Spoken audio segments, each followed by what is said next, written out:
Buenos días.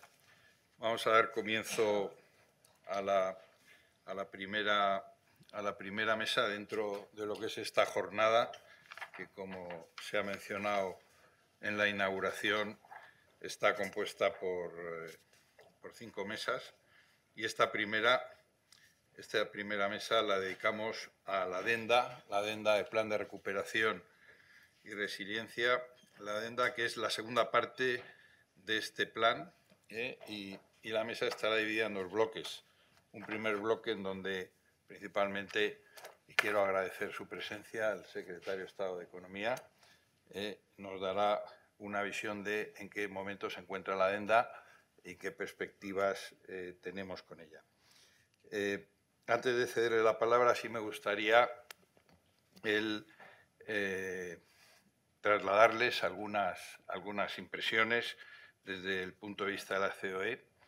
En primer lugar, quiero trasladarles que para nosotros el realizar esta jornada aquí en la Casa de las Empresas, en la Casa de los Empresarios, de los grandes, pequeños y medianos empresarios, supone un acto importante. Y un acto importante ya que es un ejemplo dentro de lo que es estos fondos europeos, de algo que nosotros venimos defendiendo desde el principio como un instrumento importante de cara a la consecución de estos fondos y a su ejecución con la máxima eficacia. Y me estoy refiriendo a la colaboración público-privada.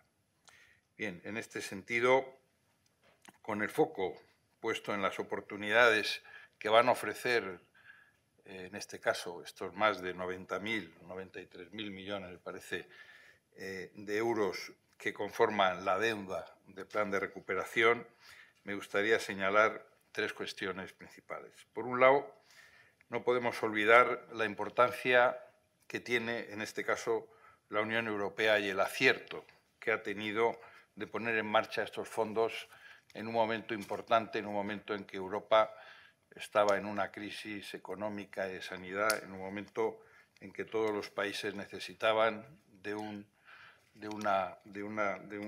acto por parte de la Unión Europea sin precedentes, como ha sido la puesta en marcha de estos fondos Next Generation, que en su conjunto superan los 700.000 millones de euros y fundamentalmente destinados a esa recuperación económica del conjunto de países que conforman la Unión, y también el establecimiento de una línea de actuación para transformar la economía europea, transformar el tejido productivo hacia una mayor digitalización, descarbonización y, cómo no, hacia un refuerzo de lo que es la industria europea.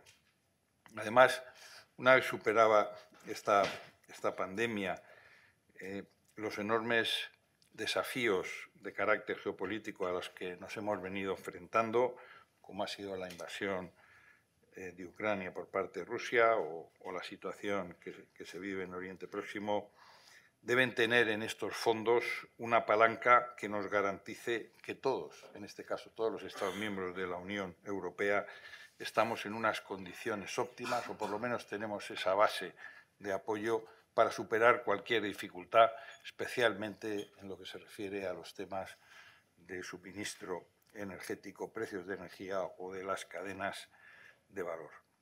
Por ello, debemos tener presente la importancia que supone la adenda para seguir incidiendo en este impulso, en este caso de la autonomía estratégica abierta, apuesta que, como conocen ustedes, recientemente ha hecho la Unión Europea y en la que nuestro país y, por ende, nuestras empresas están llamadas a jugar un papel fundamental de cara al futuro.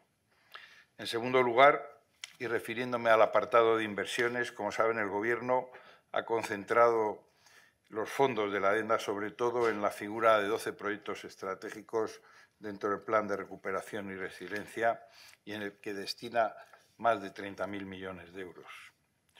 Esto constituye un instrumento muy importante para abordar el impulso que consideramos de aquellos sectores estratégicos de nuestra economía que van a basar esa recuperación. Me estoy refiriendo a la microelectrónica y los semiconductores, también conocidos como chips, el vehículo eléctrico o el aeroespacial, pero que, sin embargo, aún consideramos que tienen un margen para acelerar en su ejecución importante de cara a cumplir todos esos objetivos que se habían fijado en este caso inicialmente.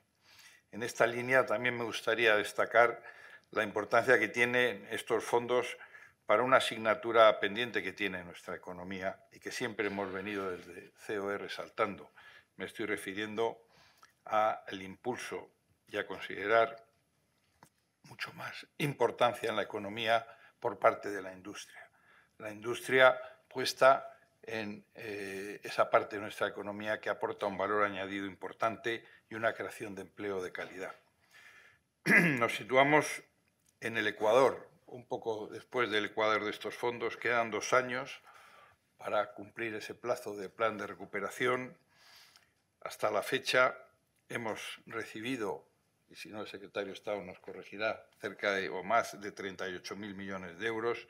Hemos cumplido, una vez que se consiga este cuarto tramo, más del 20% de esos hitos y objetivos que recoge el plan y también la adenda, y que, sin lugar a dudas, están procediendo, están consiguiendo el liberar esos fondos para nuestra economía de una forma paulatina.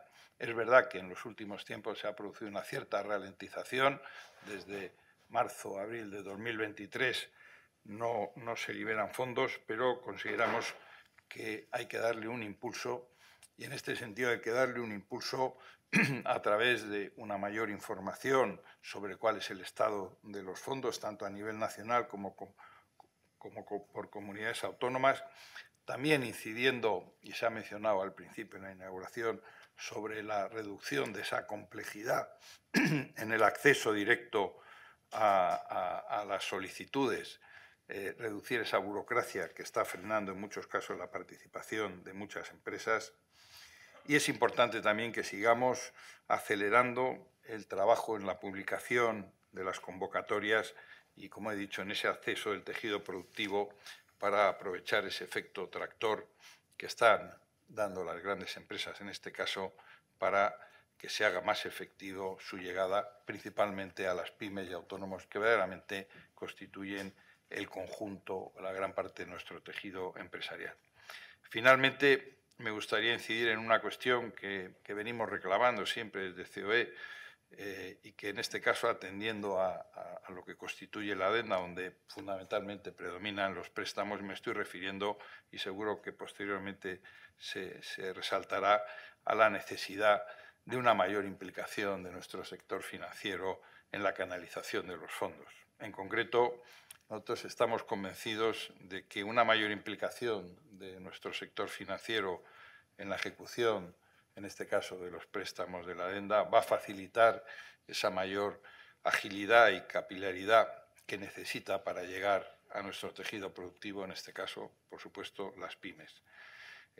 Así, también vemos como el buen funcionamiento que ha tenido los préstamos ICO durante la pandemia, que tuvieron como pieza clave la participación de nuestras entidades financieras, deberían ser un ejemplo de cara a su implementación. En definitiva, yo creo que nos encontramos en un momento clave, en un momento en el cual debemos asegurar este impulso de los fondos para que generen verdaderamente ese impacto que mencionaba la vicepresidenta en nuestra economía, no solo nacional, sino europea, y sin lugar a dudas para ello las empresas estaremos en primera línea y nos ponemos al servicio, como siempre, del sector público para conseguir maximizar ese impacto y conseguir que nuestra economía se recupere de una forma sólida y camine hacia esa digitalización, hacia esa descarbonización en las mejores condiciones de nuestras empresas, que sean competitivas y que, sin lugar a dudas, se cree bienestar y progreso para todos.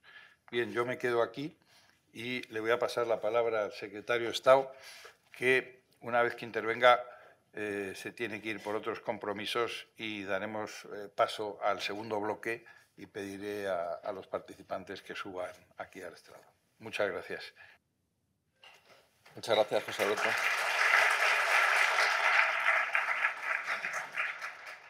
Bueno, muchas gracias y muchas gracias a todos. Y aprovechando que estoy en esta casa, yo quisiera destacar, lo ha mencionado, yo creo que lo ha lo ha dejado caer la vicepresidenta, pero hay un elemento fundamental, yo creo, en el origen del plan de recuperación, en el que esta casa tuvo un papel fundamental, y yo creo que fue la gestión que se hizo de los fondos SURE, de los fondos que destinó la Unión Europea para la gestión de la pandemia, y fundamentalmente a través del mecanismo de los ERTEs, también de las ayudas a autónomos. Yo creo que fue un mecanismo en el que esta casa tuvo un papel fundamental, fueron unos instrumentos que permitieron salvar muchísimos empleos, permitieron una recuperación muy rápida a partir de lo más profundo de una crisis como no habíamos conocido en nuestra historia. Y yo creo que la gestión fue ejemplar, y yo creo que esa gestión ejemplar fue de gran ayuda en la creación de lo que luego ha sido el plan de recuperación, en los fondos Next Generation. En la medida que ahí nació, fue el germen de una nueva forma de gestionar esta cogobernanza de los fondos europeos, esta gestión en la que se implicó mucho más a los estados. Los estados tuvieron un papel fundamental en el diseño del plan de recuperación. De hecho, el plan de recuperación esencialmente se diseñó desde el gobierno. Lógicamente tuvo que ser aprobado por la comisión, pero esencialmente fue un diseño atendiendo a lo que se entendía que eran las necesidades que tenía la economía española y cuáles eran las principales áreas que requerían un cambio y un refuerzo. Y yo creo que el papel de esta casa, de la COE, por supuesto también de los sindicatos, en esa cogobernanza, en esa gestión de los fondos, en esa demostrar que éramos adultos y que éramos capaces de gestionar esos recursos de una manera satisfactoria, fue muy útil para que el plan de recuperación tuviera el alcance, tuviera el volumen y sobre todo tuviera este diseño abierto, que yo creo que es lo que está permitiendo que funcione también. Quería destacarlo y quería agradecer a la COE y a CEPIME su papel en esa fase. Y luego querría mencionar algunos datos y te voy a tener que corregir en alguna cuestión, sobre todo cuando hablamos de que el plan de recuperación no está llegando o está llegando lentamente o ha habido una ralentización. Yo sé que parte esto ha sido un problema de comunicación, sé que no se ha comunicado quizás con la rotundidad que se debía haber hecho, pero cuando atendemos a los datos lo que vemos es que el plan de recuperación efectivamente está llegando a la economía real. Ayer actualizamos una herramienta que publica desde hace un par de meses el Ministerio de Economía, que se llama ELISA. Es una herramienta de seguimiento del plan que permite, yo creo, justo lo que reclamabas, es tener ese seguimiento a nivel geográfico, de tipo de empresa, el seguimiento a nivel de los distintos proyectos. Y ahí podemos ver que la evolución de la ejecución, es verdad que tras un primer año lento, en el que hubo una tarea de aprendizaje por parte de todos, de las administraciones, también de las empresas, la gestión del plan y el desembolso ha sido más lento. A partir de ahí, a partir de esencialmente 2022, se ha alcanzado una velocidad de crucero de aproximadamente 1.500 millones de convocatorias y ejecución al mes, que nos ha llevado a que a día de hoy se hayan convocado ya más de 62.000 millones de euros, son datos de marzo, de los cuales se han resuelto ya, o se han asignado más de 35.000 millones, es decir, estamos en un 56% de los fondos ya asignados, que ya están en la economía real. O sea, estos son proyectos ya aprobados, contratos licitados y asignados, que se están ejecutando.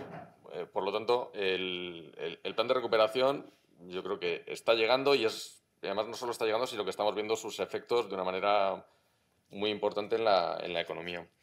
El plan de recuperación además está teniendo una distribución por tipo de empresa, por tamaño de empresa, yo creo muy positiva, porque más de un 40% de estos fondos han llegado a las pymes. O sea, que sé que es un tema que nos preocupa a todos. El tejido empresarial español está fundamentalmente compuesto por pymes y micropymes, Y era muy importante, se tuvo en cuenta en el diseño del plan que estos fondos llegaran a ese tejido empresarial de una u otra manera. Y está siendo así. O sea, es evidente que siempre va a haber una gran mayoría de pymes que no van a llegar a los fondos europeos porque son tantas que es imposible. Pero es un volumen muy importante, ya digo que cerca de un 40% de esos fondos están llegando a las pymes en concreto. Tenemos 7.606 adjudicatarios únicos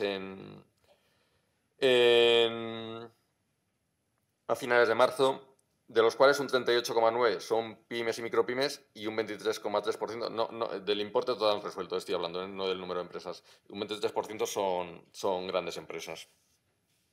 En definitiva, el plan de recuperación está ejecutándose con unos ritmos muy constantes.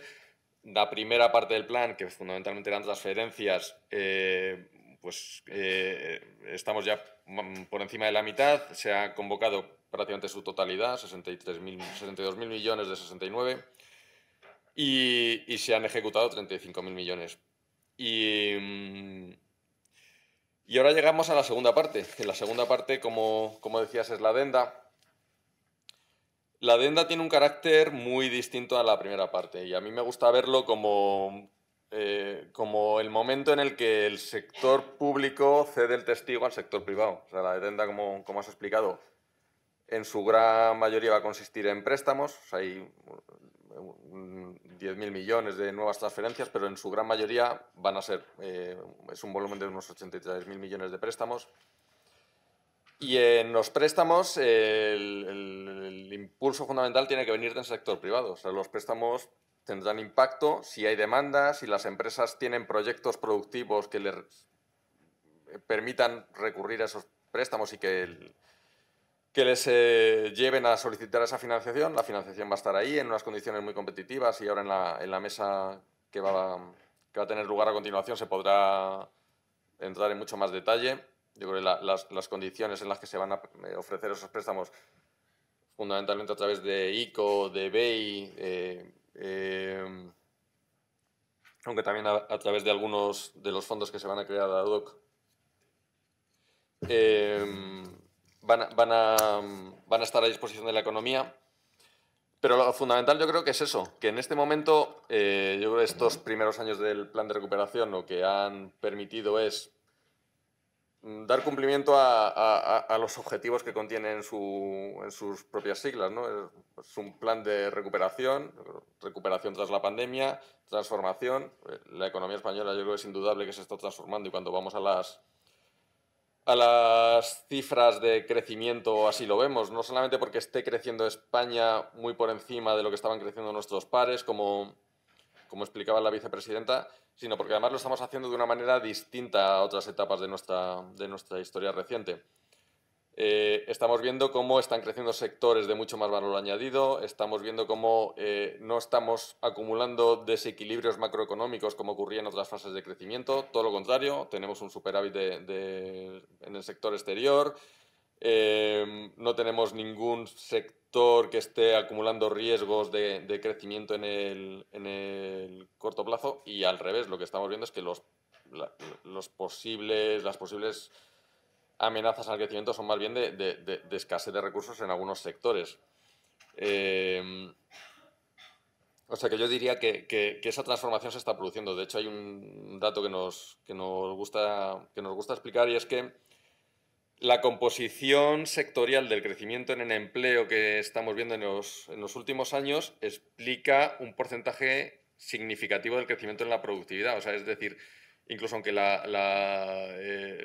hubiera habido un crecimiento de la productividad total de los factores, es decir, de la productividad real de la economía, sino simplemente una recomposición de los sectores, de los componentes económicos dentro de la economía, eso ya estaría explicando una buena parte del crecimiento de la productividad. Y esto es indudable que está muy relacionado con el plan de recuperación. Es decir, el plan ha sido transformador y por fin resiliente. O sea, el plan ha permitido también que España soporte una crisis como la de Ucrania de una manera mucho mejor que lo hubiera hecho sin duda si no estuviera a nuestra disposición. Y ahí no hay más que ver el factor energético, el hecho de que hayamos hecho inversiones en en energías renovables que nos han permitido una independencia energética que en estos momentos ha sido crítica. O sea, en definitiva, yo creo que esa primera fase del plan ha sido extremadamente útil, quizás más útil incluso de lo que uno hubiera podido pensar a priori, pero ahora llega el momento de dar ese segundo paso y ahí es donde el sector privado, las empresas y, como tú decías, el sector financiero yo creo que van a ser fundamentales. Tenemos que ser capaces de movilizar estos enormes volúmenes de financiación y tenemos que ser capaces de utilizarlos de una manera productiva, tenemos que ser capaces de que esa financiación tenga un impacto real en la economía. Y ahí va a ser fundamental que el sector privado, que las empresas sean capaces de generar proyectos lo suficientemente atractivos como para movilizar esos volúmenes. Estoy convencido de que será así. Yo creo que, como tú decías, también tenemos el ejemplo del buen funcionamiento de los créditos, de los préstamos del ICO durante la pandemia, donde se demostró además que el modelo del ICO, este modelo de mediación, donde el sector financiero, las entidades financieras tienen un papel fundamental en la movilización de los recursos, ha sido extremadamente útil. Y como decía, yo creo que ese paso del testigo es ahora cuando tenemos que ser capaces de hacerlo. Yo estoy convencido de que será así, de que la empresa española está preparada, está madura para asumir este reto. Lo ha demostrado y lo sigue demostrando. Y yo creo que nada más, darte las gracias, dar las gracias a la COE por la invitación y dar paso a los que realmente saben, que son los participantes en la siguiente mesa.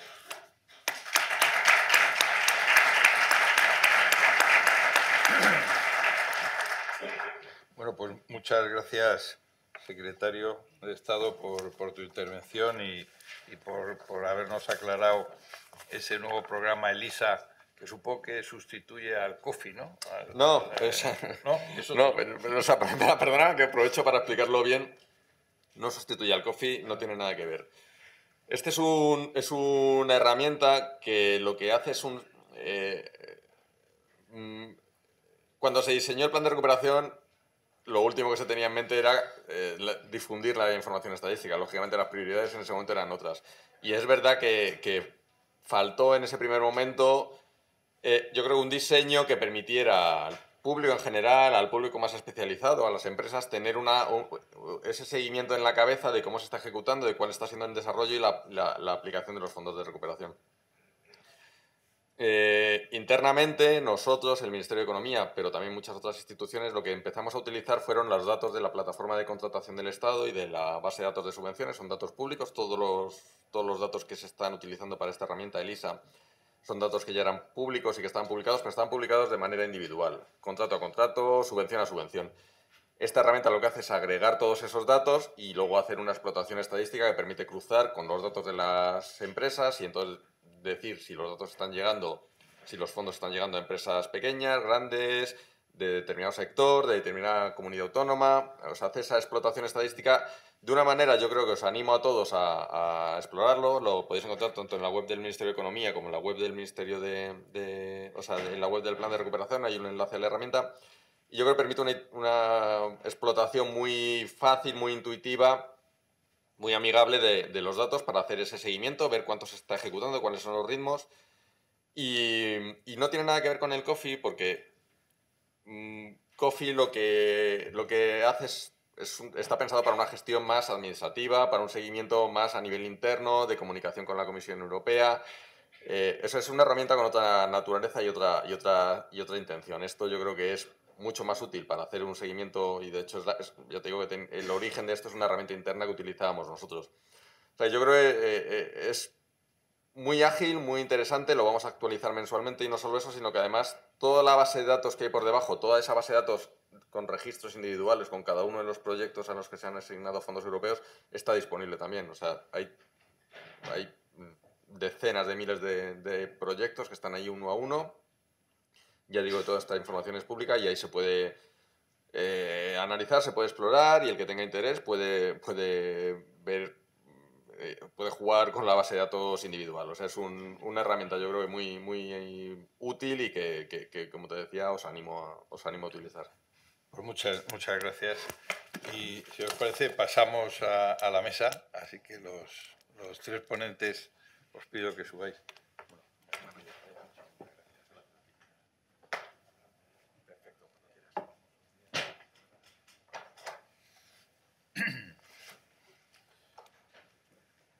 Bueno, como decía, pasamos al bloque 2 de esta mesa sobre la adenda y tenemos con nosotros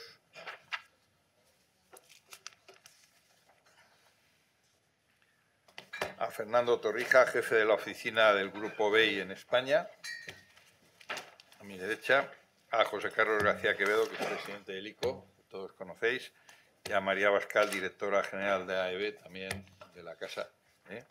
Así que, si os parece, voy a pasarle la palabra a cada uno de ellos y ahora sí, luego, cuando terminen, tendremos un espacio de tiempo por si queréis hacer alguna pregunta en relación a lo que es la adenda que el secretario de Estado pues, ha mencionado y que indudablemente nos ha pasado la bola al sector empresarial para que la utilicemos de cara a esta segunda fase del plan. Bien, le paso la palabra en primer lugar a Fernando para que nos hable de esto. Sí. Buenos días a todos. Lo primero, gracias a la COE y a Price por invitarnos a este evento. Me han informado que la mayoría de los asistentes eran representantes de asociaciones, de confederaciones o de asociaciones empresariales sectoriales o regionales, así que espero hacerlo un poco didáctico, aunque va a ser un poquito ladrillo, ¿vale? Pero lo que creo que va a ser interesante van a ser vuestras preguntas y de los proyectos que podemos financiar, ¿no? Que para eso estamos. Somos el Grupo Banco Europeo de Inversiones, es un organismo financiero de la Unión Europea, como muchos sabéis, y nuestra actividad básicamente lo que queremos es promover el empleo, fomentar las políticas de la Unión, la competitividad de las empresas y el bienestar de los ciudadanos, ¿no? Hacemos esto mediante préstamos, garantías, hacemos todo tipo de instrumentos financieros, empresas privadas y sector público, por supuesto, para apoyar la transición verde digital de las empresas y la cohesión económico y social. Somos la entidad multilateral que más financiación hace verde y medioambiental. Hacemos emisiones de bonos verdes, fuimos los primeros que sacamos este tipo y también hicimos un poco de política al dejar de hacer financiación de proyectos fósiles hace ya casi 3 años, en línea con el Acuerdo de París y, por tanto, pues vamos renovando nuestro nombre a medida que van pasando las décadas. Antes éramos el Banco de la Infraestructura, ahora somos el Banco del Clima, hemos sido también el Banco de la Innovación y vamos evolucionando según las políticas de la Unión Europea. Nuestro accionista es España, son los Estados miembros. España tiene el 12% de la entidad y el modelo de negocio al final es tomamos deuda muy barata a través de nuestro AAA en el mercado y tratamos de abaratar toda la financiación que damos o el coste de nuestras garantías para que el sector privado y el sector público se beneficie de este modelo, ¿no? Operamos tanto con nuestro balance, tenemos un balance de aproximadamente cerca de 600.000 millones y también por mandatos que nos dan la Unión Europea, los Estados miembros, España en este caso de la adenda, que voy a hablar ahora en un momento, y también incluso las regiones nos han dado mandatos para promover sectores específicos de la economía. Hacemos unos 450, 500 proyectos al año, cerca de 90.000 millones en la Unión y fuera de la Unión. Y básicamente somos dos entidades. El Banco Europeo de Inversiones, que es una entidad mayorista, donde hacemos proyectos de aproximadamente más de 50 millones de euros durante un periodo de 3-4 años. Y el Fondo Europeo de Inversiones, que se dedica a facilitar el acceso de financiación a las pymes. El FEI básicamente lo que hace es invierte en fondos de inversión, hace microfinanzas, da garantías de deuda para que las entidades financieras puedan sacar más crédito o meterse en más riesgo. Y, por supuesto, también hacemos microfinanzas y titulizaciones, ¿no? El año pasado en España hicimos 11.400 millones de financiación y ya en el 2024 llevamos poquito por encima de los 2.000 millones. Estamos recurrentemente entre los 3 primeros países como destino de inversión en la Unión. Nosotros son Francia, Italia, pero España históricamente, y creo que incluso en los últimos 15 hemos sido, 12 de ellos hemos sido los primeros beneficiarios, ¿no? Hacemos 4 cosas principalmente, 4 áreas de actividad: es energía y recursos naturales, transporte urbano, ayudamos a las ciudades y a las regiones a ser más sostenibles, innovación, digitalización, capital humano y sobre todo pymes. Dentro de estos 11.400 millones que financiamos, por ejemplo, en el año 23, parte de ellos los identificamos como sostenibles. Es decir, que un proyecto de transporte lo identificamos como sostenible y también puede ocurrir que ese mismo proyecto de transporte esté en una región de cohesión. Y de cohesión hicimos 5.200 millones de cohesión y 6.700 de financiación sostenible. Tenemos una gran experiencia en implementar mandatos. En España hemos hecho el conocido Plan Juncker. Participamos en financiación en exceso de 30.000 millones durante su implementación. Hemos hecho la iniciativa PYME con el Ministerio de Hacienda. Eso fue en el peor momento de la crisis, antes del COVID. Se movilizaron cerca de 4.000 y pico millones de euros para las pymes. Tenemos instrumentos financieros, por ejemplo, con Andalucía, en innovación, en agricultura. Ahora estamos implementando InvestEU, hemos hecho Horizon, COSME, Innofin y, por supuesto, además también el Fondo Europeo de Innovación del Consejo. Y ahora vamos a hacer contribuir con nuestro granito de arena a lo que es la adenda, ¿no? Dentro del plan de recuperación, el Fondo de Resiliencia Autonómica va a estar implementado por las dos entidades, tanto el Banco Europeo de Inversiones como el Fondo Europeo de Inversiones. Y como ha dicho el secretario de Estado, el objetivo es que no haya proyectos que se queden sin financiación. Siempre que estos cumplan con los criterios de Next Generation, que sean sólidos, o sea, que económicamente puedan repagar los préstamos que se conceden, y que sean inversiones estratégicas tanto para las comunidades autónomas como para el Estado y para el sector privado, por supuesto, pues que puedan financiarse. Vamos a implementar el mandato por tramos, según la demanda, y es un mandato novedoso porque al final hay 4 partes: es la Comisión Europea, el Gobierno Nacional, las comunidades autónomas, el Grupo BEI y, por supuesto, van a participar las entidades financieras con las que colaboramos muy regularmente en los mandatos que he mencionado, pero en la actividad también habitual del grupo. Al final, los fondos y este mandato lo que viene a dar es un poco más músculo a la actividad que ya el grupo tiene en España, ¿no? Hacemos 11.400, pues vamos a ver cómo podemos potenciarlo esto más. Y básicamente vamos a implementar la financiación de una manera directa. Proyectos que tengan un tamaño de más de 40 a 50 millones de euros. Trabajaremos directamente con los promotores y el resto de la financiación será a través de intermediarios financieros, fondos de inversión y, por supuesto, el sector bancario. Podremos financiar en la financiación directa hasta entre un 50 y un 75%, incluso más, de lo que son los proyectos. Y, como he mencionado, bueno, pues, para ser beneficiarios tanto las pymes, medianas, grandes empresas, consorcios, comunidades autónomas, ciudades, entes públicos podrán beneficiarse de los fondos. Al estar encuadrado dentro de la adenda y por tanto ser reembolsable por el Estado español, la mayoría de la financiación va a ser en formato de deuda, pero también se puede plantear parte en inversión de capital. Y, como he dicho, los proyectos tienen que tener impacto en la sociedad, en las regiones, en el empleo, ser prioritarios para el Estado y también para el sector privado, y que no haya demanda de proyectos que se queden sin financiación, por supuesto, si tienen todo el sentido del mundo, ¿no? Las 8 áreas en las que nos vamos a enfocar en la adenda son vivienda social, asequible y regeneración urbana, transporte sostenible, investigación, desarrollo, innovación, transformación digital, todo lo que es competitividad industrial y de la pyme, salud, economía asistencial, gestión del agua y de residuos, por supuesto renovables, transición energética, todo lo que está relacionado con la energía desde la generación renovable hasta la transmisión, transporte, adaptación al cambio climático, eficiencia energética, innovación en cómo generamos esta energía y, por último, también turismo sostenible.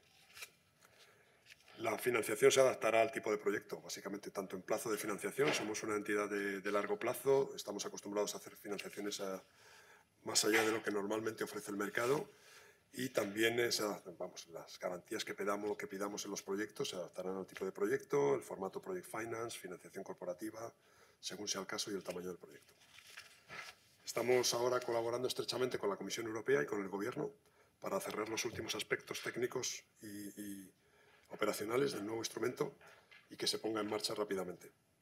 Tenemos algunos proyectos ya identificados, hemos tenido conversaciones con las comunidades autónomas, con el sector privado, por supuesto, y una vez que se hayan cerrado estos temas que he mencionado, pues esperamos lanzarlo rápidamente. Tenemos dentro del Fondo Europeo de Inversiones la plataforma de InvestEU, que ha estado operativa y que se va a potenciar con la plataforma, con el mandato.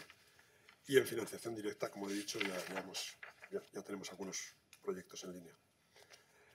La fecha de vencimiento de este mandato es agosto 26, es lo que ha marcado la Comisión Europea. Y yo, bueno, lo que animo es que no esperen. Se ha mencionado aquí si debe de empezar o no debe de empezar. Nosotros tenemos la ventana abierta todo el tiempo. Si tienen proyectos del tamaño que he dicho para financiación directa, si tienen los contactos habituales ya en la entidad, en el Banco Europeo de Inversiones, por favor, contáctennos. Si no, en la página web, si no directamente en la oficina de Madrid, que para eso estamos, ¿no? Y para las pymes, lo que tenemos ya son líneas de intermediación que ya están operando con fondos de inversión y con entidades financieras. También está la lista de socios con los que operamos en nuestra página web, y algunas de estas líneas pues también tienen ventajas financieras atractivas. Eso es todo por mi parte y espero responder a todas las preguntas que tengan después. Muchas gracias. Pues, muchas gracias, Fernando. Seguro que en el coloquio te ponen preguntas o te hacen preguntas. Bueno, pasamos al segundo ponente, el presidente del ICO, José Carlos, que nos vas a hablar de esta segunda fase de la adenda y específicamente, ¿no?, de las líneas que vais a gestionar, ¿no?, la línea verde, emprendedores, vivienda, etcétera, etcétera, ¿no? Sí, muchísimas gracias a COE, esta Casa de las Empresas, y a todas las asociaciones y empresarios que nos acompañáis, y a Price, que colaboramos con todos vosotros. Y voy a centrar mi intervención en la segunda fase de préstamos del Plan de Recuperación, Transformación y Resiliencia. Como saben, el total son unos 83.000 millones de euros. Desde ICO vamos a gestionar casi la mitad, unos 40.000 millones de euros, en 5 facilidades y en 4 instrumentos financieros que detallaré posteriormente después de mi introducción. ¿Cómo lo vamos a hacer? Lo vamos a hacer en colaboración público-privada. Colaboración público-privada que en el ICO la entendemos de gran alcance, tanto con las organizaciones empresariales como especialmente con los intermediarios financieros. Los ponentes anteriores han destacado el éxito de esta colaboración público-privada en la gestión de los avales de la línea ICO-COVID.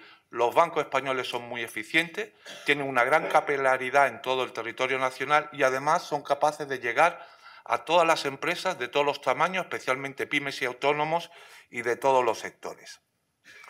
Y aquí es donde vamos a concentrar el desarrollo de los 40.000 millones de euros. Aproximadamente entre el 70 y el 75% de esta cifra se va a canalizar a través de intermediarios financieros, 2/3 a través de los bancos y 1/3 a través de inversiones en startups y scale-up, inversiones en capital en startups y scale-up a través de las gestoras privadas de capital riesgo. En ICO estamos preparados, tenemos experiencia y nos hemos venido desde hace tiempo, con anticipación, dotando de capacidades. En 2020 fuimos acreditados por la Comisión Europea como Implementing Partner para poder gestionar cualquier tipo de recursos y fondos de la Unión Europea. Y además alineamos nuestra estrategia a largo plazo hasta 2027, tomando como marco de referencia, por un lado, el marco financiero plurianual de la Unión Europea, que devino como consecuencia del COVID en los fondos Next Generation, y por otro lado el Plan de Recuperación, Transformación y Resiliencia aprobado por el Gobierno español. Y alineamos nuestros objetivos en sostenibilidad y transición verde.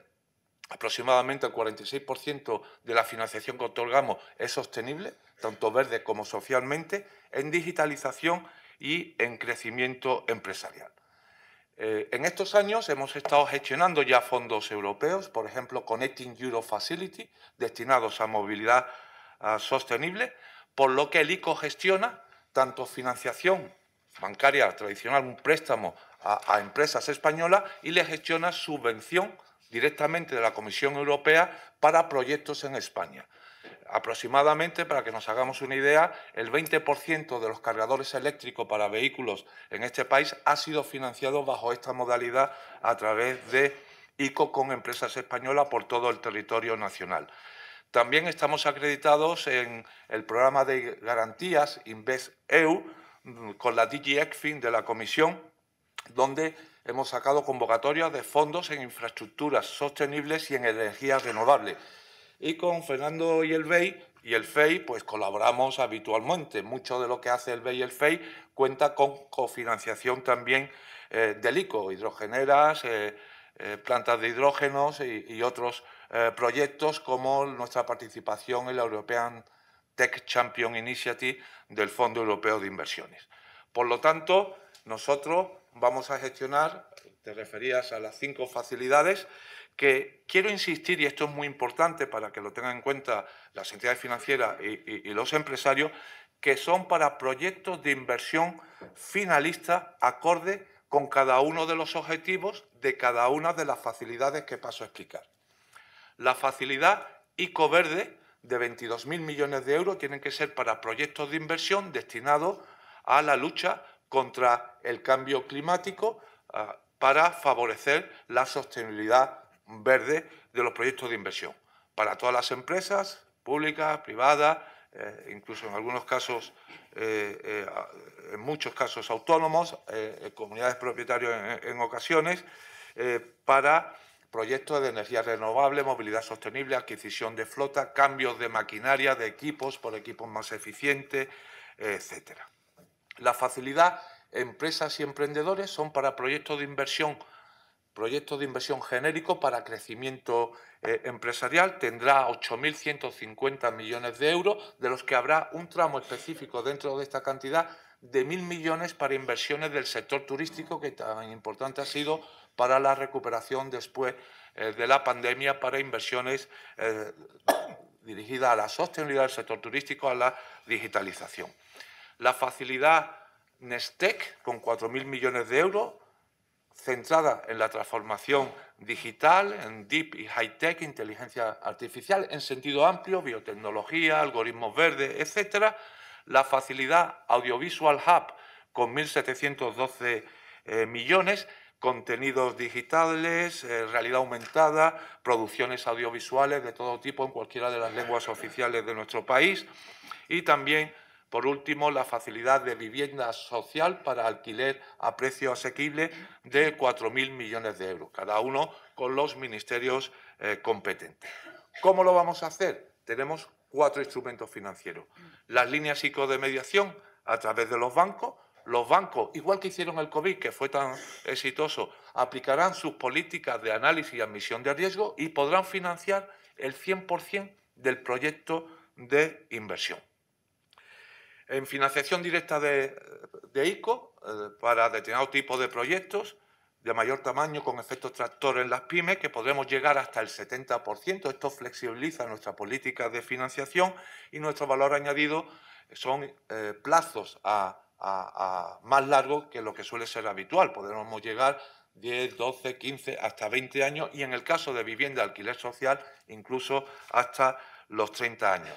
También desde ICO podremos hacer inversiones en bonos proyectos, en bonos finalistas, en cada una de las facilidades. Y por último, el cuarto instrumento son inversiones en el capital de startup, de scale-up, ya sea en coinversión directa con otros inversores privados o a través de las gestoras privadas de capital riesgo. Los 4 instrumentos estarán disponibles en la facilidad verde, Empresa Emprendedores y Audiovisual Hub. Nestec será solo a través de inversiones en capital. Y vivienda social a precio asequible será a través de financiación directa y a través de la intermediación de los bancos. Y por último, ¿cuáles van a ser las condiciones? El COVID nos enseñó que los sistemas que son sencillos y que tienen en cuenta las características del tejido empresarial español, de pymes y autónomos, funcionan bien.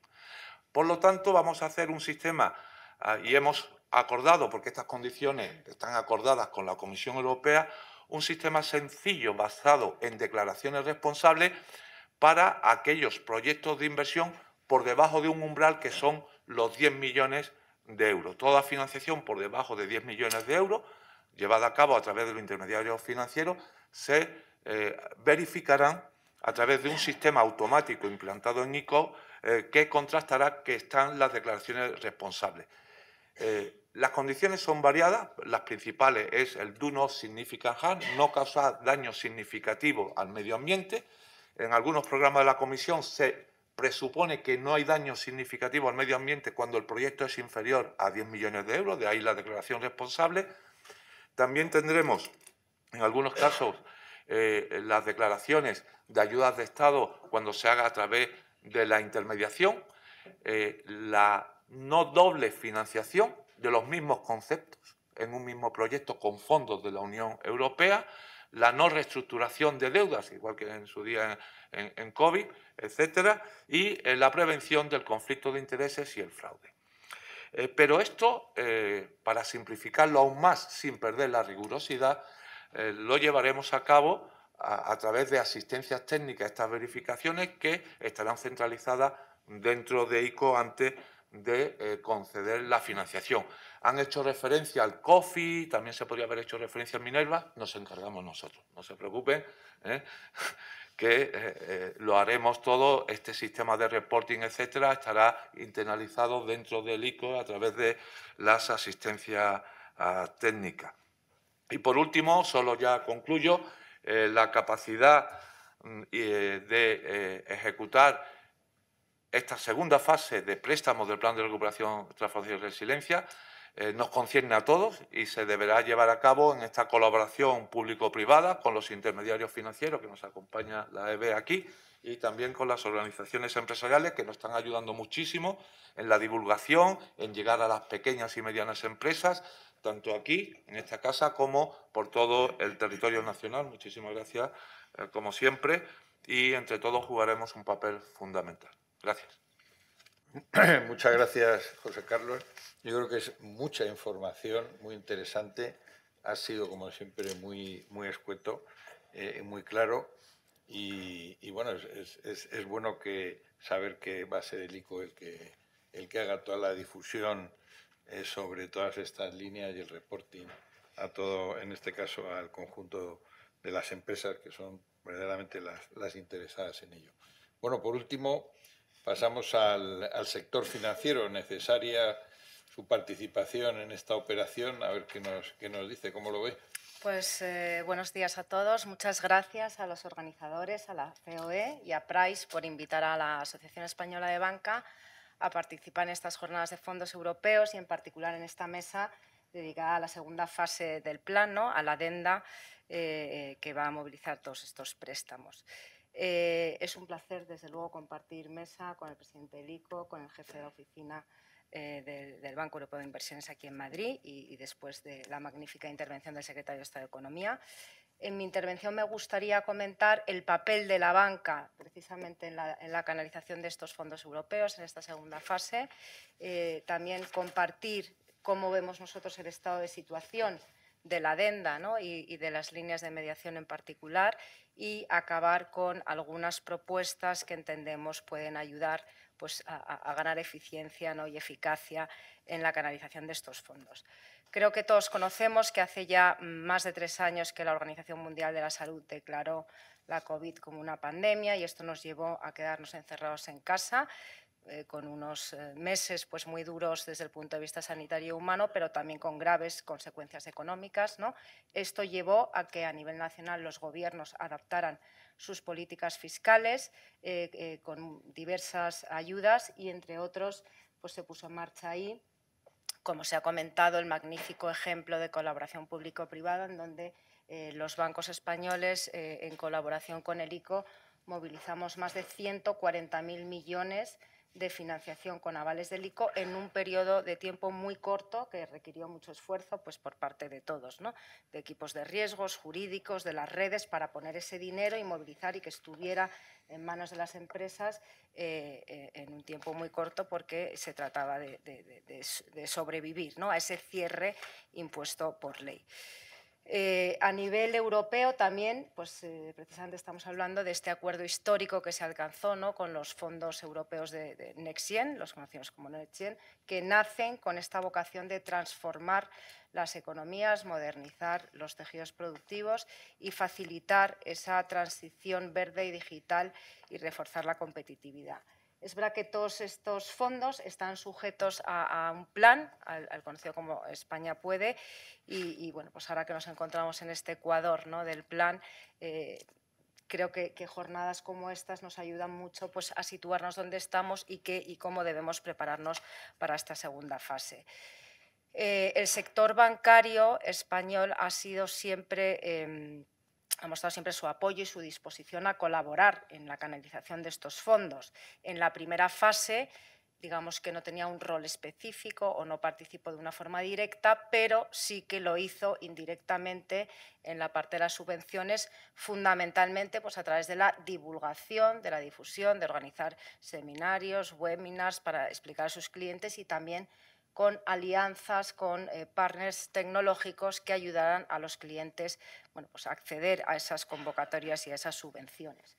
Como se ha dicho hoy aquí, en esta segunda fase del plan, en la adenda y en la movilización de los préstamos, el papel de la banca, bueno, va a ser más determinante, ¿no? En principio, vamos a participar en la canalización cuando se comiencen a distribuir las líneas de mediación.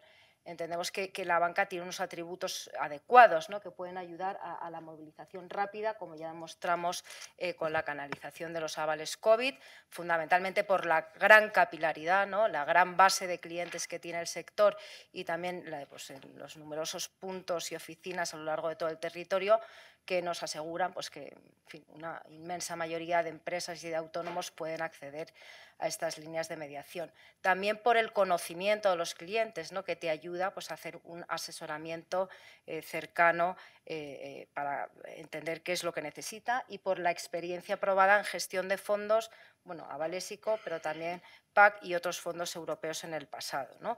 Y, por supuesto, porque una fortaleza del sector es su capacidad de análisis de riesgos y de viabilidad de proyectos, y aquí quiero recordar que estamos hablando de préstamos y no de subvenciones. Por lo tanto, es una financiación que habrá que devolver, ¿no? Y además, bueno, por supuesto, disponemos de la tecnología adecuada para hacer el seguimiento, reporting y demás en tiempo y forma. Por tanto, bueno, pues, el sector se constituye como un gran aliado del Gobierno, y estas iniciativas de colaboración público-privada son tremendamente necesarios. En cuanto a los plazos, que quizás es donde bueno, pues, todos tenemos algo más de dudas, ¿no? Yo creo que es posible que hayan escuchado que la intención del Gobierno era que esto empezara a funcionar en enero.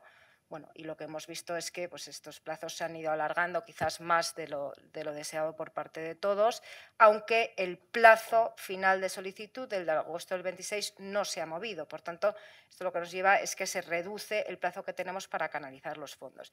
Es comprensible porque bueno, todos entendemos que se trata pues, de una negociación muy compleja con Bruselas, como ya decía la vicepresidenta primera, y se trata de un volumen de fondos pues, muy elevados, ¿no? Por tanto, ¿dónde estamos en el tema de los plazos? Bueno, el ICO ya ha firmado un convenio con el Ministerio de Vivienda, pero todavía falta que el ICO firme el resto de convenios con el resto de los ministerios de las líneas, y que eso pues, tendrá que ir a acuerdo de Consejo de Ministros, y una vez que ese trámite esté, ya podrían las entidades bancarias que estén interesadas firmar un convenio de colaboración con el ICO para poder movilizar estos fondos, ¿no? En paralelo, bueno, pues también los bancos ya están adelantando, ¿no?, y estudiando y planificando todos los desarrollos informáticos y tecnológicos que tienen que hacer para conectarse con la nueva plataforma que está creando el ICO, y que digamos que no perdamos ahí tiempo, ¿no? Pero es verdad que quedan algunas cuestiones todavía por conocer, y bueno, pues cuando todos estos procesos estén finalizados, creo que podríamos hablar más o menos hacia verano cuando podamos encontrar ya estos fondos en el mercado, ¿no? Sin duda se trata de un reto importante y como digo, desde luego desde el sector pensamos que es una oportunidad histórica para modernizar y transformar nuestro tejido productivo. Los retos que vemos es, por el lado de la demanda, sin duda, la calidad de los proyectos, ¿no? Nos parece que es fundamental que esto vaya a proyectos de inversión productiva, ¿no? Inversión productiva y, por supuesto, no de gasto. Esto sería aplicable tanto a la parte de la adenda como a la parte de las subvenciones, pero quizás también viendo un poco lo que ha ocurrido hasta ahora, veíamos que un volumen importante de fondos están asociados a inversión con finalidad pública. Aquí entendemos que es importante apostar por la inversión privada, que es quien genera mayor efecto multiplicador.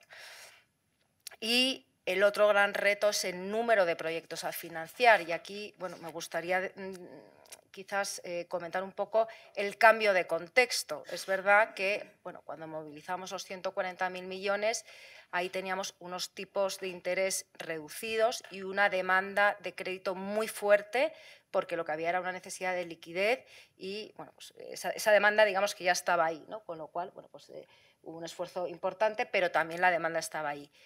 La situación actual es distinta, el contexto es diferente, por supuesto tenemos una situación geopolítica muy diferente, tenemos una guerra de Ucrania, tensiones en Oriente Medio, pero sobre todo desde el punto de vista macro tenemos una política monetaria distinta, con una subida de tipos de interés rápida, decía por el Banco Central Europeo, para controlar la inflación, ¿no?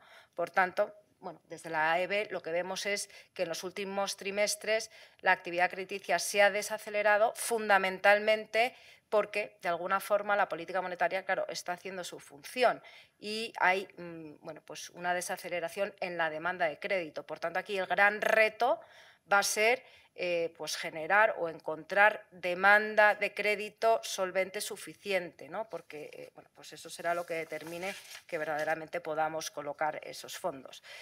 Y desde el lado de la oferta, aquí el reto es que, bueno, estos fondos europeos y de la adenda compiten pues, con otras vías alternativas de financiación, ¿no? Por eso es importante pues, diseñar los incentivos adecuados, ¿no? Y aquí, bueno, me gustaría comentar que todavía no tenemos toda la visibilidad de cómo va a quedar este detalle concreto de las líneas de mediación, pero la ayuda financiera que se vaya a dar a estas líneas de mediación tiene que ser suficiente como para compensar, bueno, pues toda la carga, digamos, administrativa que lleva asociada, ¿no? Yo creo que hay que felicitar al ICO porque ha hecho un gran trabajo en proporcionar un modelo, digamos, equilibrado, ¿no? Digamos, en automatizar todo lo posible, pero digamos que es todo lo sencillo que puede ser, pero es más complejo, digamos, que un préstamo normal, ¿no? Lógicamente, cuando hablamos de fondos públicos, pues ya lo decía también la vicepresidenta primera, tenemos que tener los controles debidos, ¿no? Y tenemos que ser particularmente cuidadosos. Pero claro, esto nos lleva pues, a digamos, una carga burocrática adicional de reportes, de documentaciones, de do not significant harm. Entendemos que es positivo, pero que ese incentivo tiene que estar ahí. Y sin entrar en detalle en las líneas, sí que porque ya las he explicado muy bien y con detalle el presidente del ICO, bueno, me gustaría simplemente dar algunas pinceladas. O sea, de la línea verde de 22.000 millones y de la línea de empresas y emprendedores, que al final supone el 75% de las líneas de mediación del ICO, ¿no? Bueno, oye, entendemos que estas, digamos, van a funcionar, habrá ahí un apetito porque realmente es donde están las empresas españolas, ¿no? En estos momentos, y valoramos muy positivamente, como digo, el modelo propuesto por el ICO, en donde hay una plataforma centralizada, y también este modelo de declaración responsable, ¿no? que simplifica de alguna forma el trámite para operaciones de menos de 10 millones. Para operaciones de más de 10 millones ya entraríamos en esos validadores independientes y, por tanto, es un modelo equilibrado entre flexibilidad y burocracia. Pero desde el sector también nos parece importante hacer pedagogía en esta declaración responsable. Es decir, las empresas tienen que entender muy bien que si se equivocan en esta declaración responsable, aquí, bueno, pues luego habrá auditorías por parte de la Comisión Europea. Entonces, lo que estarían poniendo en riesgo es esa ventaja financiera. Si finalmente esa declaración responsable no está cumplimentada de una forma adecuada, en lugar de tener esa ventaja financiera que proporcionan los fondos, habría que cambiarlo, digamos, a precios de mercado normales, ¿no? Por tanto, es importante hacer pedagogía sobre este tema. Sobre la línea de construcción de vivienda, los 4.000 millones, bueno, aquí la finalidad es préstamo para construir vivienda y que luego se destine al alquiler social. Yo creo que es bienvenido el aval, pero me gustaría hacer una serie de consideraciones, y es que realmente el sector bancario no está acostumbrado, digamos, es una estructura algo más compleja que, digamos, un préstamo promotor, es casi más parecido a un project finance, y el sector no está acostumbrado a dar préstamos con unas carencias tan largas como las que aquí se contemplan, ¿no? Además, bueno, es un riesgo que por pura normativa bancaria de Basilea pues tiene muchísimo consumo de capital y, por tanto, es una financiación cara, digamos. Y lo que también es importante es que, bueno, que incorporemos todas las lecciones aprendidas de los avales ICO-COVID a estos avales, ¿no? Pues para mejorar y que eso funcione de una forma ágil. La línea de 4.000 millones de Nextech, como decía el presidente del ICO, entendemos que está sobre todo dirigida más al mundo de private equity, ¿no? Es muy positiva porque esto nos va a permitir financiar proyectos interesantes, dinamizar el ecosistema de inversión en este tipo de empresas que son tan importantes para la innovación. Quizás, claro, son 4.000 millones más ¿no? la coinversión que se movilicen, por tanto podríamos estar hablando de hasta 8.000 millones, como son volúmenes muy elevados y entendemos que, bueno, que puede llegar a costar encontrar tanto proyecto, nos parece que podría ser interesante explorar que más allá de las participaciones en capital se exploren las participaciones en venture debt.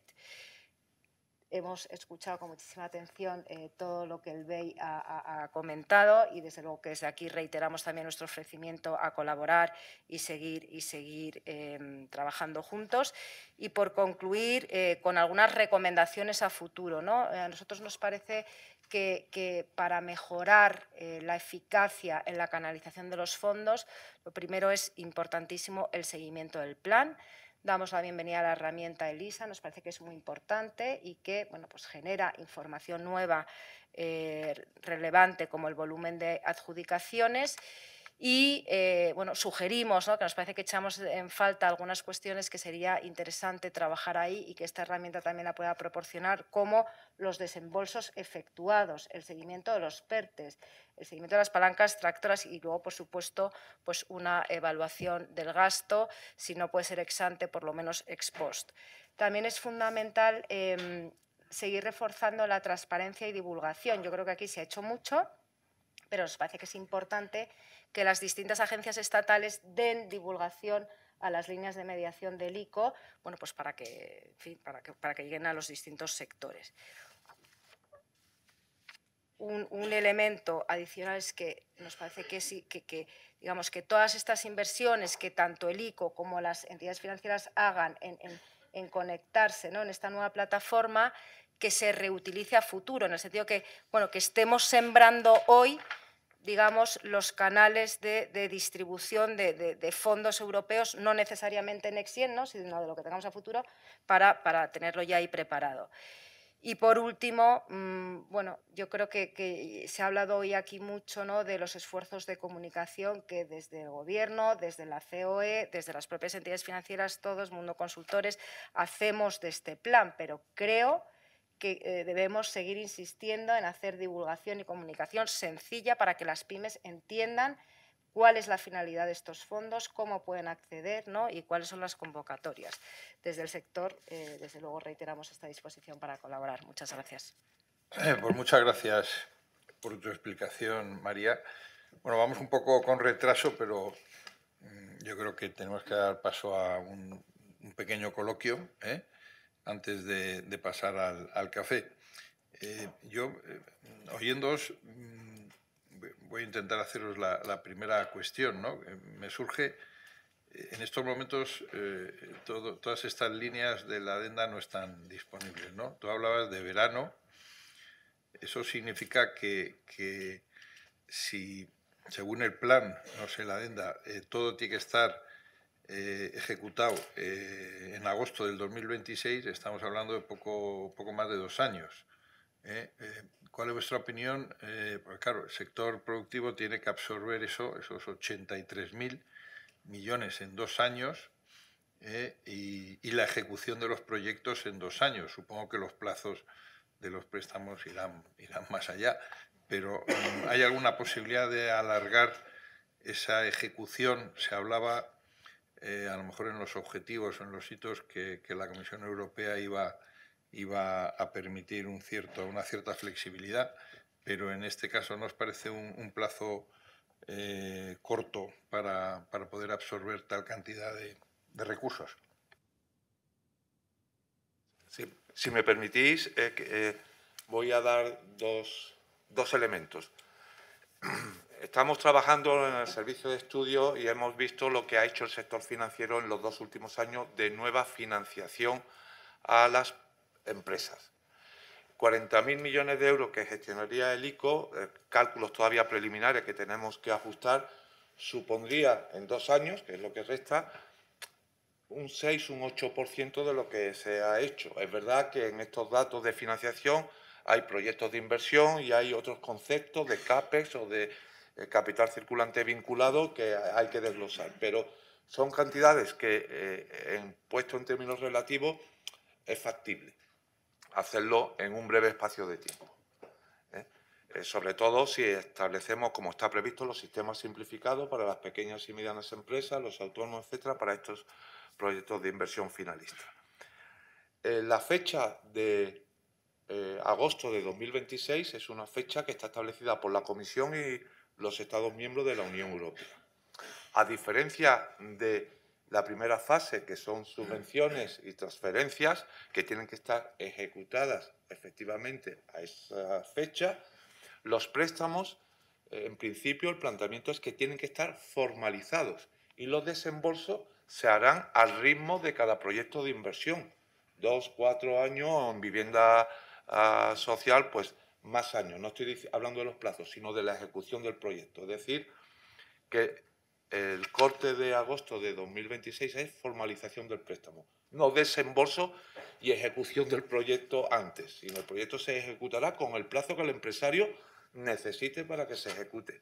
Y el empresario dispondrá de los fondos una vez formalizados cuando quiera, o inmediatamente o según el contrato de préstamo que haya llevado a cabo con su banco. Y después viene un periodo de reinversión que a medida que se vayan amortizando estos préstamos que se han formalizado, esos flujos se pueden reinvertir en las mismas facilidades.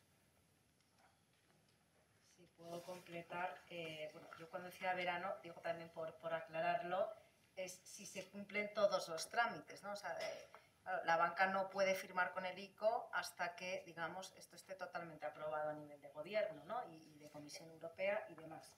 Por tanto, bueno, pues verano puede ser principio de verano o nos podemos ir hacia el final del tercer trimestre, ¿no? Ya veremos, pero bueno, yo creo que la voluntad es hacerlo cuanto antes, ¿no? Creo que es importante, efectivamente, o sea, el plazo final de solicitud no se ha movido, pero nos parece que es sensato y razonable luego la distribución de objetivos que se hace, porque, bueno, en principio lo que tenemos entendido, ¿no? y esperemos que se mantenga así, es que para el año 24 se pediría un 25%, para el año 25 el 50% ya estos fondos y ya en agosto del 26 el 100%, ¿no? Por lo tanto, bueno, hoy es una distribución, digamos, suave y que puede resultar razonable. Como decía el presidente Lico, es importante que aquí es simplemente la solicitud, no se tiene por qué hacer el desembolso, ¿no? Lo que se tiene que... Y desde luego el sector bancario estará preparado y entendemos que habrá líneas que funcionen mejor, quizás otras pues tengan algo de menos apetito y que luego lo que sí es que bueno, hay una cierta flexibilidad para realocar esos recursos si una línea no funciona del todo. Aquí, como digo, y vuelvo a insistir, bueno, el reto será que haya demanda de crédito, porque es verdad que las empresas, bueno, pues como digo, la demanda de crédito se ha desacelerado, incluso, bueno, lo que observamos es un cierto desapalancamiento de las empresas medido deuda PIB, ¿no? Entonces, bueno, pues ese es el gran reto. Simplemente, por complementar la información que he hablado anteriormente, ¿dónde estamos? El 27 de febrero se publicó un acuerdo de Consejo de Ministros, que es el acuerdo que establece el marco paraguas de las 5 facilidades que va a gestionar el ICO y los términos financieros de cómo se va a instrumentar, que es el contexto actual. Es decir, que ya ha habido algunos hitos que se han cumplido. Ahora tenemos prácticamente ultimado todos los convenios relativos a las 5 facilidades por entidad decisora y algunos de ellos están enviados a la Comisión Europea esperando respuesta de la misma. En cuanto lo tengamos, se firmarán los convenios por ICO con cada una de las entidades decisoras, pero los contratos con los bancos ya están preparados en línea con los convenios, las plataformas tecnológicas ya están preparadas y las licitaciones de la asistencia técnica también, en cuanto se acuerden con la Comisión Europea, que vosotros también estáis en ese mismo pipeline, lo podremos hacer de manera rápida y ágil. Nosotros estamos barajando junio de este año 2024. Muy bien. Venga, ¿preguntas o alguna pregunta? Susana. Sí, hola, buenos días. Bueno, primero, muchísimas gracias por vuestra participación. Yo fundamentalmente quería preguntarte, Fernando, como representante del BEI, nos preocupa para nosotros el Fondo de Resiliencia Autonómica. Para nosotros es un fondo relevante para el ámbito empresarial. Nuestra idea desde el inicio con este fondo es que iba a ser un fondo que iba a permitir una mayor territorialización de los proyectos, es decir, que cada uno de los proyectos se adaptara más al ámbito territorial en que fuera a ejecutarse. Por lo tanto, desde el inicio habíamos entendido que la participación del ámbito autonómico iba a ser esencial en toda su definición. No sabemos si eso está siendo así o cuál es el planteamiento. Gracias.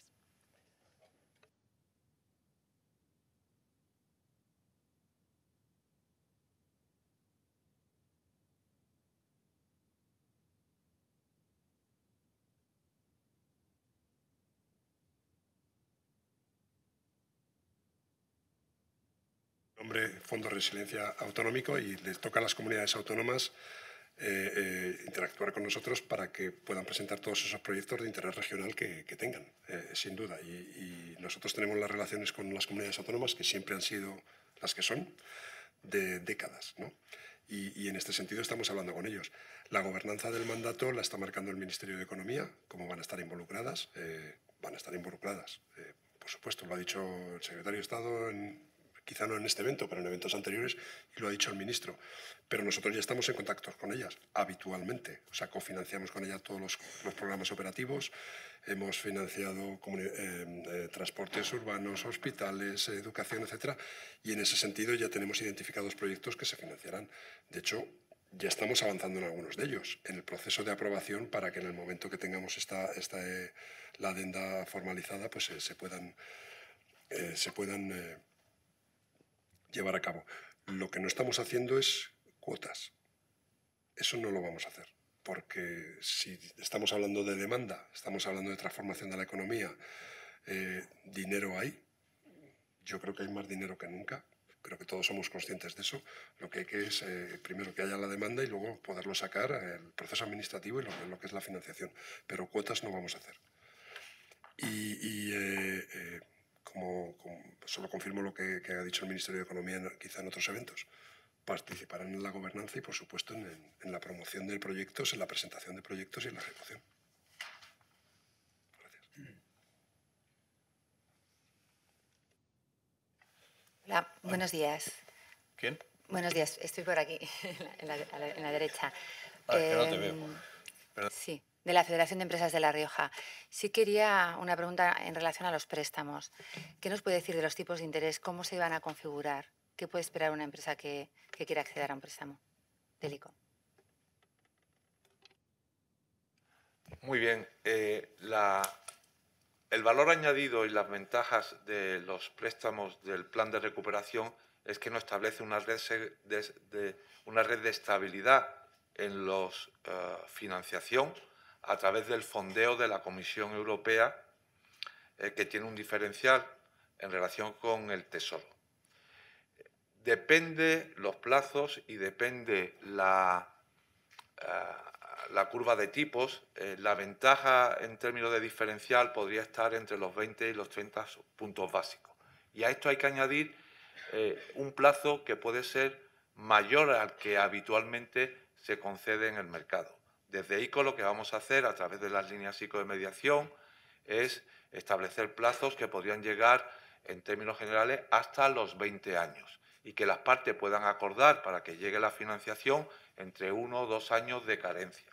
Pero siempre entre acuerdo entre el banco, que hay que respetar la normativa financiera y la capacidad del banco de analizar el riesgo y, de acuerdo con ese riesgo, la normativa financiera le dice, oye, hay más propensión al riesgo, el tipo de interés será relativamente mayor, o es un buen cliente, el tipo de interés será menor en ese caso. En relación con lo que hemos visto en los mercados, el fondeo de la comisión estándar, en un plazo entre 15 y 17 años, se sitúa entre 20 y 30 puntos básicos, depende del plazo. Menor spread en plazos estándares entre 0 y 5 años y a medida que el plazo es más largo, la ventaja podría aumentar en este ámbito que estoy indicando. Esto cambia también con los mercados, los spreads, etc. Después también quiero insistir en la ventaja del valor añadido del largo plazo. En vivienda social, por ejemplo, en ICO tenemos un pipeline de unos 40 promotores con 1.200 millones de euros, unas 12.000 viviendas ya, estamos en contacto con el Ministerio de Vivienda y aquí el plazo de financiación que podemos otorgar a esta vivienda de alquiler social a precio asequible es de hasta 30 años, ¿no? Que casi prácticamente coincide con los esquemas que se han negociado entre el Gobierno de España y la Comisión Europea para determinados tipos de proyectos, es apurar el más largo plazo posible. Pero el empresario decidirá también con el banco cuál es el plazo razonable y las condiciones financieras que deben establecerse. Bueno, pues presidente, directora general, director, muchas gracias por vuestra contribución y vuestra presencia aquí hoy.